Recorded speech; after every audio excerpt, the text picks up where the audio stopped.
ஒட்டுமொத்த இந்திய சினிமா உலகத்திற்கான முன்னோடியாக குறிப்பாக தமிழகத்திலே ஏவிஎம் நிறுவனம் என்பது தவிர்க்க முடியாத ஒரு நிறுவனம்.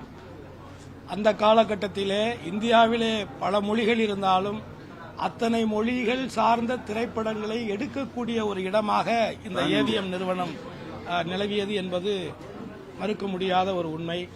அப்பேற்பட்ட ஏவிஎம் ஐயப்ப செட்டியார் அவர்களால் உருவாக்கப்பட்ட இந்த நிறுவனத்தை அவருக்கு பிறகாக பொறுப்பேற்று மதிப்பிற்கும் மரியாதைக்கும் உரிய இன்றைக்கு வயப்பு முதிர்ச்சி காரணமாக இயற்கை எய்திருக்கக்கூடிய அருமை அண்ணன் ஏவிஎம் சரவணன் அவர்கள் ஒட்டுமொத்தமாக அடுத்த தலைமுறைகளுக்கு ஒரு மனிதன் சிறியவர் பெரியவர் என்று பாகுபாடு பாராமல் அனைவரையும் எப்படி மரியாதையோடு நடத்துவது, மரியாதையோடு நடந்து கொள்வது என்பதை அடுத்த தலைமுறைக்கு கற்றுக் கொடுத்தவர். மிக எளிமையானவர். ஒரு சாதாரணமாக தன்னிடத்திலே பணி செய்யக்கூடிய வேலையாட்களை கூட வாங்க போங்க என்று அழைக்கக்கூடிய ஒரு பெருந்தன்மை மிக்க ஒரு மாபெரும் மனிதர். அதே நேரத்தில் நான் இந்த ஏவிஎம் நிறுவனத்தில் எந்த படத்திலும் நான் நடித்ததில்லை.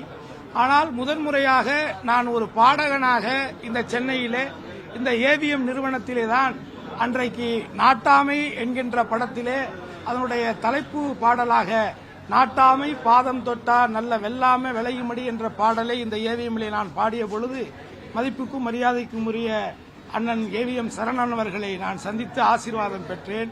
அன்றையிலிருந்து பல திரைப்பட விழாக்கள் நிகழ்ச்சிகளிலே நான் சந்தித்த பொழுதெல்லாம் எப்படி முதன்முறையாக ஒரு பாடகனாக என்னை பார்த்த பொழுது என்னை எப்படி அன்பு பாராட்டினாரோ அதே தொடர்ச்சியாக அவர் அதை மெயின்டைன் செய்தார் என்பது இந்த நேரத்தில் நான் குறிப்பிடத்தக்க ஒன்று.